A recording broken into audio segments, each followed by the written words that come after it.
Just last week, as we stand here, this school was, the subject of graffiti. And graffiti is not art. It is vandalism.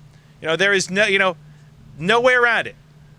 We can't tolerate it. But what was being basically, vandalized is bad enough. But what the wording is even more troubling. Kill the police.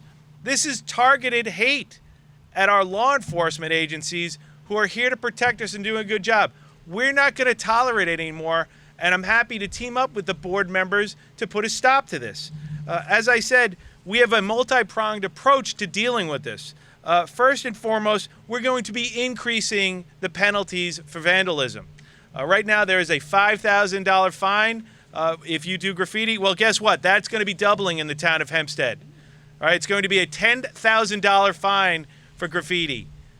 Also, any graffiti that is notified, we will be seeking the full prosecution of any individual or individuals that are having this subject to any of the town or residential property we control. In addition to that, through the good work of Councilman Carini, Dennis Dunn, Dorothy Gooseby, and the board, we have created a task force to deal with graffiti. It's being co-chaired by Councilman Dunn and Councilman Carini.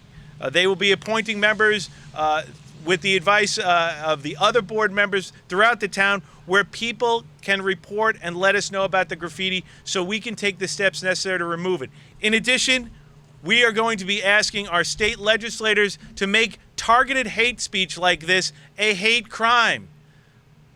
This is directed at a certain group of individuals. And the most troubling aspect is these are our first responders.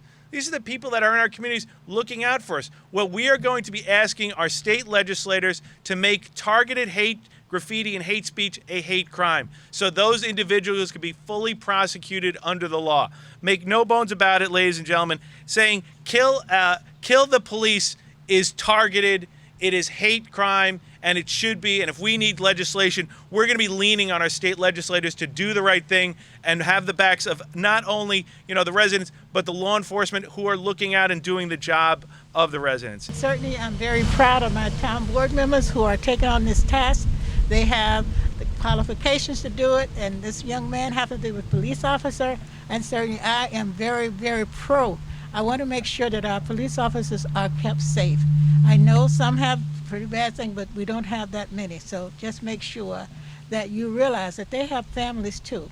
And most of them are very concerned about all of us. So I certainly hope that this will deter people, because $10,000 is an awful lot of money. Graffiti destroys the suburban landscape, ruins the quality of life of our neighborhoods, decreases our home values, and shows a breakdown in the rule of law. As a former civic advocate, I've been battling graffiti in my areas for a long time. We have to stop this. Also, as a former police officer, I'm appalled by some of the targeted graffiti. We must combat all graffiti, and I am calling on our state legislators, along with the rest of the town board and with the supervisor, to make targeted graffiti against law enforcement a hate crime. But right now, what we've got to do is what we can do, what the town can do. And the supervisor's right. We can make the fine double, and we are doubling the fine at our next meeting. Is that correct? Yeah, that's going to be the September meeting. On the September meeting, we're going to double the fine. This is wrong. You see somebody doing it, you pull over and say, hey, stop, and they'll run. They'll take off because they're punks. They're not good people. The very people that protect them, they're saying kill them.